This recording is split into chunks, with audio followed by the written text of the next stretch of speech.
আসসালামু আলাইকুম ভিউয়ার্স, আজকে আমি আপনাদের সাথে শেয়ার করব গরুর মাংসের বিরিয়ানি রেসিপি।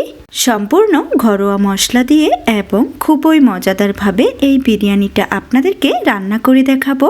আর বিরিয়ানি রান্না করতে যারা খুব বেশি ঝামেলা মনে করেন, আজকের রেসিপি তাদের জন্যই।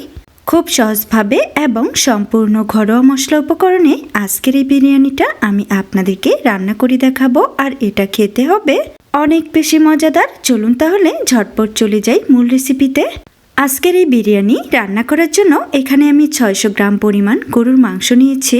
তারপর এখানে দিয়ে দিলাম হাফ টেবিল চামচ পরিমাণ লবণ, হাফ টেবিল চামচ পরিমাণ মরিচের গুঁড়ো, হাফ টেবিল চামচ পরিমাণ জিরার গুঁড়ো, হাফ টেবিল চামচ পরিমাণ ধনিয়ার গুঁড়ো, হাফ চামচ পরিমাণ দিয়ে দিলাম জয়ফল এবং জয়ত্রীর গুঁড়ো, হাফ টেবিল চামচ পরিমাণ গরম মশলার গুঁড়ো। তারপর দিয়ে দিলাম কিছু আস্ত গরম মশলা, 2টি তেজপাতা, 3-4টির মতো সাদা এলাচ এবং 7-8টি ছোট টুকরো দারুচিনি। হাফ কাপ পরিমাণ দিয়ে দিলাম টক দই, হাফ কাপ পরিমাণ পেঁয়াজ বেরেস্তা, হাফ কাপ পরিমাণ তেল, সাথে আরও দিয়ে দিলাম 1.5 টেবিল চামচ আদা এবং রসুন বাটা। আপনাদের কারো কাছে যদি জয়ত্রী এবং জয়ফল গুঁড়ো না থাকে তাহলে এখানে গরম মশলার গুঁড়োটা একটু বাড়িয়ে দিবেন। তো এই সমস্ত উপকরণগুলো এখানে দেওয়ার পর এখন আমি হাত দিয়ে খুব ভালো করে মেখে নিচ্ছি।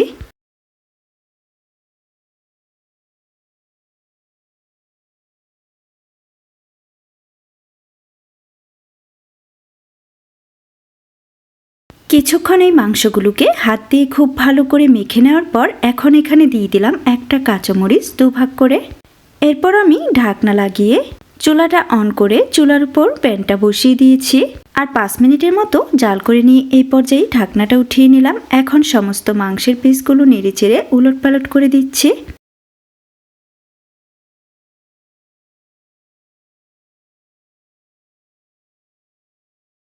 সমস্ত কিছু নেড়েচেড়ে নিয়ে এই পর্যায়ে এখানে আমি 1 কাপ পরিমাণ পানি অ্যাড করে দিচ্ছি।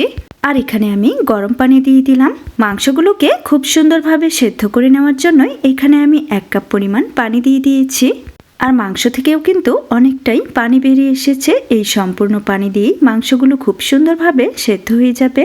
সব কিছু আবারও নেড়েচেড়ে মিক্স করে দিয়ে এই পর্যায়ে ঢাকনাটা লাগিয়ে দিলাম। আর দেখুন এই পর্যায়ে ঢাকনাটা উঠিয়ে নিলাম। এখন কিন্তু মাংসের ঝোল সম্পূর্ণই শুকিয়ে গিয়েছে আর মাংসগুলো খুব সুন্দরভাবে সেদ্ধ হয়ে গিয়েছে। এখন এগুলোকে আবার একটু নেড়েচেড়ে দিচ্ছি।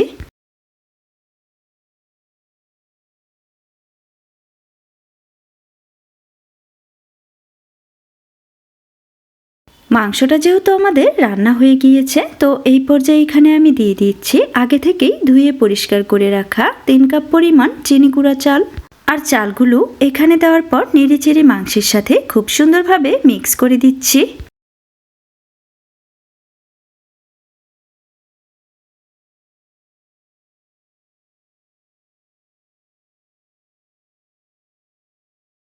একটু কিছুক্ষণ নেড়েচেড়ে নিয়ে চাল এবং মাংস যখন সবকিছু একত্রে মিক্স করা হয়ে যাবে এই পর্যায়ে এখানে অ্যাড করে দিচ্ছি পানি। আজকের এই বিরিয়ানি রান্নায় আমি যেহেতু 3 কাপ পরিমাণ চাল ব্যবহার করেছি, সেজন্য এখানে দিয়ে দিচ্ছি 6 কাপ পরিমাণ পানি। আর এখানে কিন্তু অবশ্যই গরম পানি ব্যবহার করতে হবে। পানিটা সম্পূর্ণ দেওয়ার পর নেড়েচেড়ে সমস্ত কিছু মিক্স করে দিচ্ছি। আর এই পর্যায়ে আমি কিন্তু ঢাকনা ছাড়াই এই বিরিয়ানিটা রান্না করব।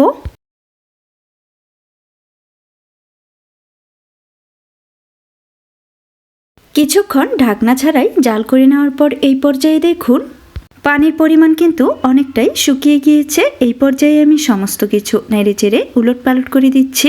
এতে করে দুপাশের ভাতটাই কিন্তু খুব সুন্দরভাবে সেদ্ধ হবে।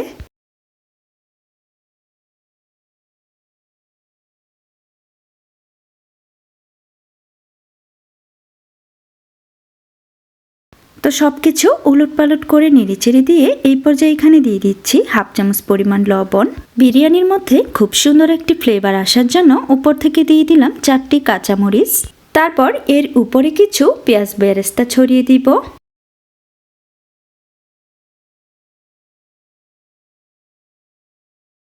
তো এই সমস্ত উপকরণগুলো দেওয়া হয়ে গেলে এই পর্যায়ে আমি ঢাকনাটা লাগিয়ে দিলাম।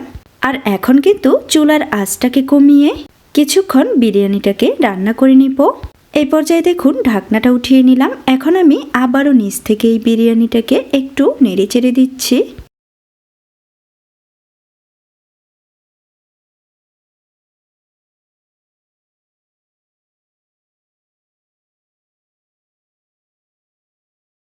তো খুব সুন্দরভাবে বিরিয়ানিটা মিক্স করে দেওয়ার পর এই পর্যায়ে একটু বিরিয়ানি তুলে আমি চেক করে নিচ্ছি চালটা খুব সুন্দরভাবে সেদ্ধ হয়েছে কিনা। তো দেখলাম চালটা কিন্তু খুব সুন্দরভাবে সেদ্ধ হয়ে গিয়েছে। এখন আমি চুলাটা অফ করে দিব আর ঢাকনা দিয়ে দমে রেখে দিব 5 মিনিটের মতো।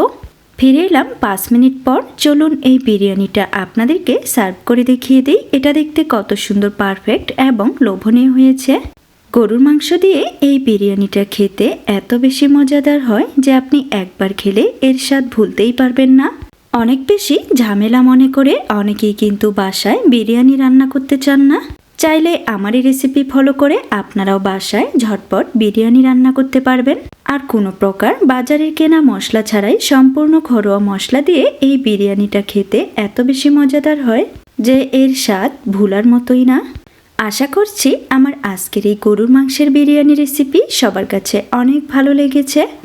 আর যদি ভালো লাগে তাহলে বাসায় অবশ্যই একবার ট্রাই করবেন এবং কমেন্টে আমাকে অবশ্যই জানাবেন কেমন হয়েছিল আপনাদের বিরিয়ানি রেসিপিটা।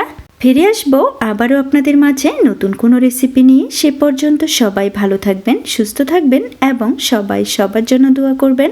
আজকে এখানেই বিদায় নিচ্ছি। আল্লাহ হাফেজ।